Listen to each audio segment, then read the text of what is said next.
Hey guys, welcome back to my channel. आप सुन रहे थे मेरे साथ शाह उमर की परी। शाह उमर की परी भाग 36।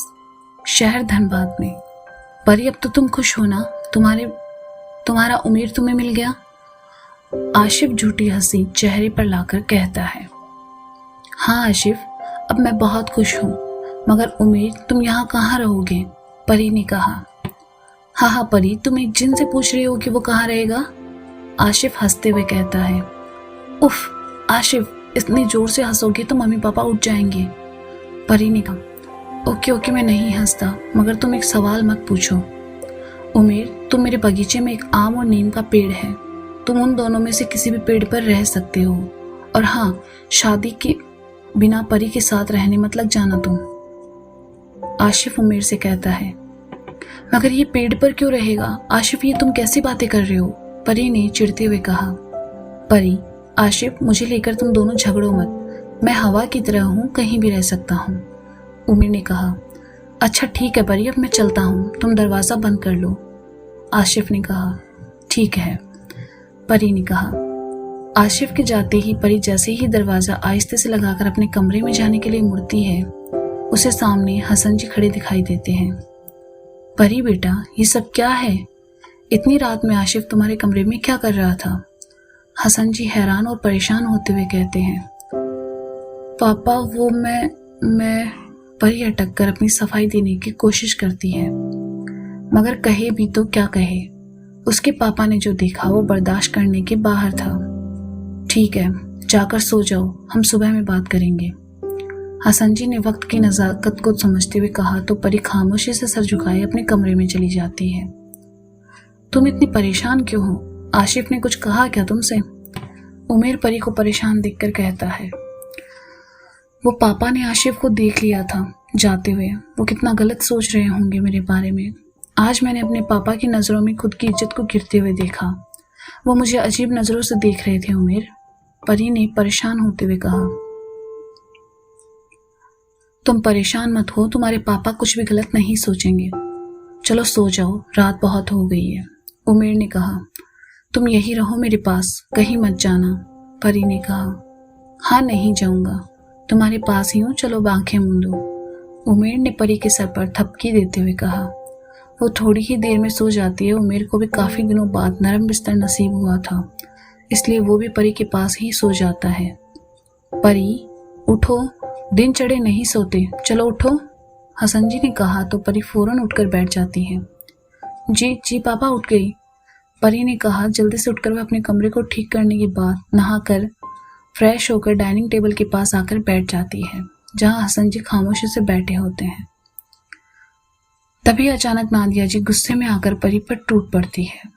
शादी नहीं करनी तुम्हें आशिफ से, मगर रात को वो तुम्हारे कमरे से निकलता है। आखिर तुम क्यों हमारी इज्जत उतारने पर पड़ी हो? अगर रिश्ता ही बनाना है तो शादी कर लो। इस तरह छुपकर रात में उसे अपने कमरे में बुलाने की क्या जरूरत थी?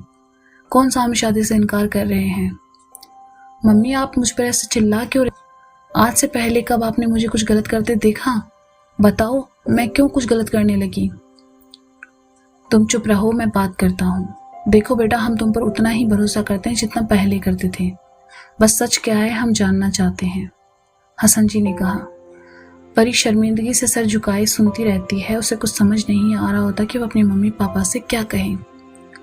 तभी सामने से आशिफ आते हुए कहता है। अंकल, माफ करना, कल रात में मुझे अचानक परी के लैपटॉप की जरूरत पड़ी तो मैं रात में ही आकर ले गया था। लो परी, तुम्हारा लैपटॉप, हो गया मेरा काम। और हाँ, थैंक यू उतनी रात में मेरी मदद करने के लिए। आशिफ परी को लैपटॉप थमाते हुए कहता है।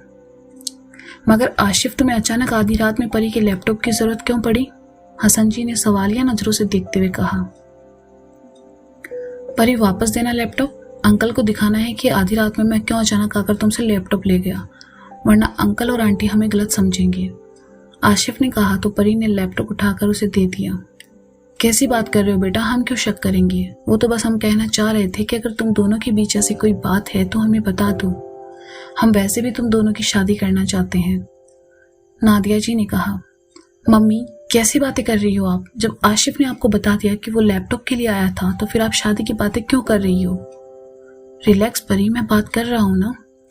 अंकल ये देखो, कल 4 कस्टमर है जिनका ऑर्डर था। 1 वीक हो गया मगर वो उनको पार्सल नहीं मिला तो वो बार बार मुझे कॉल कर रहे थे, इसलिए मुझे मजबूरन चेक करने के लिए लैपटॉप लेना पड़ा। क्योंकि हर बार एक ही कस्टमर का भरोसा हम पर से हट गया तो वो दूसरी बार कभी भी हमारी वेबसाइट से ऑर्डर नहीं करेंगे। आशिफ ने लैपटॉप में दिखाते हुए कहा तो दोनों शर्मिंदगी से परी को देखने लगे। सॉरी बेटा, हमें तुम पर शक नहीं करना चाहिए था, न जाने हमने क्या क्या कह दिया। हसन जी ने कहा। इट्स ओके पापा, होता है, माँ बाप कभी गलती नहीं करते, परी ने कहा। तभी अचानक एक सफेद फरों वाला बिल्ला आकर उछलकर उसकी गोद में बैठ जाता है। परी चिल्लाते हुए उस बिल्ले को जल्दी से अपनी गोद से हटाकर खड़ी हो जाती है, मगर बिल्ला है कि उसके आगे पीछे घूमता रहता है। कभी परी के पैरों में अपने जिस्म को रगड़ता है तो कभी उसके सामने बैठकर मियाओ मियाओ की आवाज लगाता है। चल हट, हुर। हसन जी बिल्ले को भगाने के लिए आवाज लगाते हैं, मगर वो बिल्ला टस से मस नहीं होता। अचानक परी का फोन बजने लगता है तो वो फोन लेने अपने कमरे में चली जाती है। बिल्ला भी पीछे पीछे चल देता है।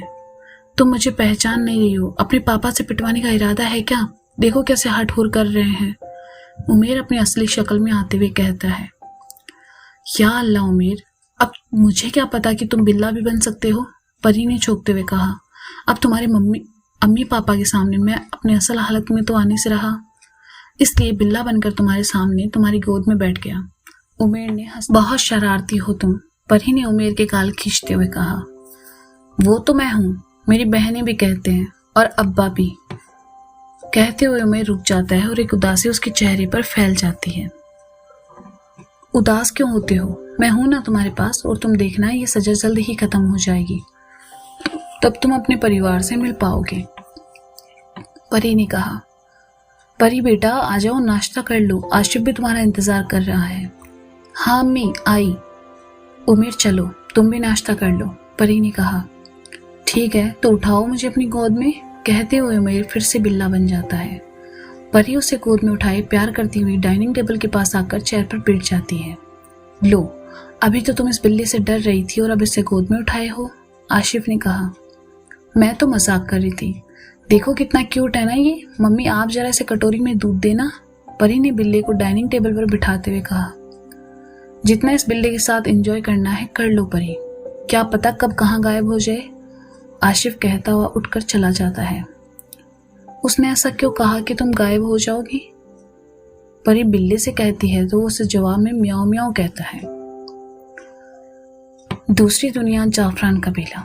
अमायरा सोकर उठती है तो शहजादे इरफान को अपने सामने सोफे पर बैठा पाती है। अब कैसी है तुम्हारी तबीयत? उम्मीद है बेहतर महसूस कर रही हो, शहजादे इरफान ने अमायरा को उठते हुए देखकर कहा।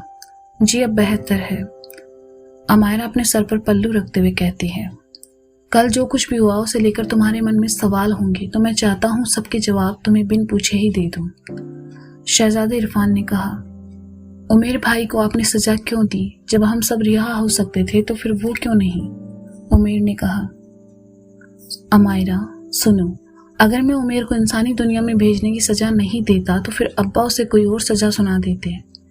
अपने परिवार से अलग होना भी एक बड़ी सजा मानी जाती है, मगर उमेर के हक में एक चीज अच्छी है कि वो ये कि वहां वह परी के साथ वक्त गुजार सकता है।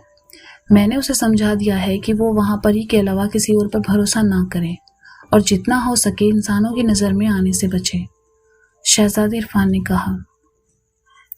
वो कब तक रहेंगे वहां? उमेर के बिना सब सूना है, उनकी शरारतें, उनका प्यार, उनका भोलापन बहुत याद आ रहा है, कहते हुए अमायरा की आंखों से आंसू बहने लगते हैं। नहीं रोना नहीं है, मैं अब्बा को मना लूंगा, वो उमेर को माफ कर देंगे। एक बात और कहनी है अमायरा। जी बोलिए। मुझे मालूम है कि तुम मुझसे मोहब्बत नहीं करती हो, तुमने बस अपने खानदान की सलामती के लिए मुझसे निकाह कर लिया। मैं तुमसे ये कहना चाहता हूँ कि जब तक तुम्हारे दिल में मेरे लिए मोहब्बत पैदा ना हो जाए तब तक हम दोनों दोस्त रहेंगे, हमारे बीच शोहर और बीवी जैसा कोई रिश्ता नहीं होगा, तब तक जब तक तुम मुझे दिल से अपना शोहर न मान लो, शहजादे इरफान ने कहा। मैं उस खानदान की बेटी हूँ शहजादे, जहाँ शादी के बाद शोहर को ही सब कुछ माना जाता है। आप बेफिक्र रहें, मैं अपनी बीवी होने का फर्ज ईमानदारी और मोहब्बत से निभाऊंगी, अमायरा ने कहा। मुझे पता है अमायरा कि जिस दिन तुम्हें मुझसे मोहब्बत होगी उस दिन तुम मुझे उतना चाहोगी जितना शायद मैं तुमसे प्यार न कर सकूं। इरफान भाई, अमायरा आपी, आप दोनों की मोहब्बत भरी बातें खत्म हो गई हो तो हम अंदर आ जाएं। शहजादी मरियम और नफीसा ने कमरे के दरवाजे पर खड़े एक साथ हंसते हुए कहा तो शहजादे इरफान शर्मा जाते हैं और अमायरा के पास से हटकर खड़े हो जाते हैं। शहजादी मरियम, आप दरवाजे पर क्यों खड़ी हैं? अंदर आइए, अमायरा ने कहा। शहजादी नहीं, सिर्फ मरियम, मैं तुम्हारी दोस्त होने के साथ साथ अब ननद भी हूँ, तो ये इज्जत देना बंद करो। मैं तुम्हें आज से भाभी कहकर पुकारूंगी, शहजादी मरियम ने कहा। और हाँ, मैं आपको जीजाजी कहकर बुलाऊंगी, नफीसा ने शहजादी इरफान से कहा। बिल्कुल इकलौती साली हो तुम मेरी।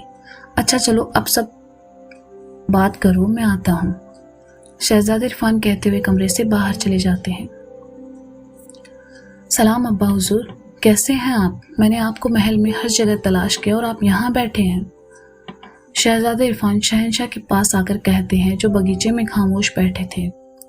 बस मेरे बच्चे ऐसे ही अच्छा महसूस नहीं हो रहा था तो यहाँ आकर बैठ गया, शहंशाह ने कहा। अब्बा, क्या आप मुझसे नाराज हैं? नहीं मेरे बच्चे, मैं बहुत खुश हूँ कि तुमने जज्बात में आकर अच्छे फैसले लिए। तुम अगर अमायरा से मेरी बिना इजाज़त के शादी नहीं करते तो हमें कबीले फरीज के शहंशाह के इरादों का पता नहीं चलता। कैसे इरादे अब्बा? मैं कुछ समझा नहीं। बेटा, वो हमारे कबीले पर भी अपनी हुकूमत चाहते थे, इसलिए तुम्हारा और मरियम का रिश्ता चाह रहे थे। अब कहता है कि जंग करेगा हमारे साथ। बस मैं किसी तरह का खून खराबा नहीं चाहता। जंग से कुछ हासिल नहीं होता सिवाय अपनों के खोने से, शहंशाह ने परेशान होते हुए कहा। अब्बा, आप परेशान ना हो, वो कुछ नहीं कर सकते। जंग करने में मैं देख लूंगा, शहजादे इरफान ने कहा। सलाम दादा हुजूर, कैसे हैं आप? यहाँ आपको किसी चीज की कमी तो नहीं हुई? शाह कोनेन को आते देखकर शहजादे इरफान ने कहा। वालेकुम अस्सलाम मेरे बच्चे, खुश रहो। मैं बिल्कुल ठीक हूँ, बस सालों बाद सूरज की रोशनी नसीब हो रही है तो सोचा जरा बाग में घूम लूँ। इधर ही घूम रहा था कि आप दोनों पर नजर पड़ गई तो सोचा कुछ बात कर लूँ, शाह कोनेन ने कहा। ये तो अच्छा किया आपने, शहजादे इरफान ने कहा। और बताओ कोनेन, इतने सालों में कोई कमी तो नहीं रही तुम्हारी सजा में, शहंशाह ने मजे लेते हुए कहा। बिल्कुल भी नहीं, किस्मत में जितना सजा काटना था काट लिया मैंने। वैसे मैंने अभी आप दोनों की बातें सुनी, उस पर कुछ कहना चाहता हूँ। जी बोलिए दादा हुजूर, शहजादे इरफान ने कहा। नफरत को मोहब्बत में बदलने की कोशिश करो, कामयाब हो जाओगे। मैंने फरीज के शहजादे अल्तमस की आंखों में बेटी मरियम की पसंद देखी है। अगर उसे शांति से बैठकर बात की जाए तो शायद वो मान जाए, शाह कोनेन कहते हैं। ठीक है, इस पर हम बाद में गौर करेंगे, पहले चलकर नाश्ता कर लेते हैं, बहुत तेज भूख लगी है, शहंशाह कहते हुए उठकर चल देते हैं तो उनके पीछे शहजादे इरफान और कोनेन भी बातें करते हुए चले आते हैं। तो दोस्तों, ये था शाह उमैर की परी भाग 36। इसका अगला भाग आप जल्दी सुनेंगे मेरे चैनल पर। तब तक के लिए शुक्रिया, खुदा हाफिज, अपना ख्याल रखें और सुनते रहें शाह उमैर की परी।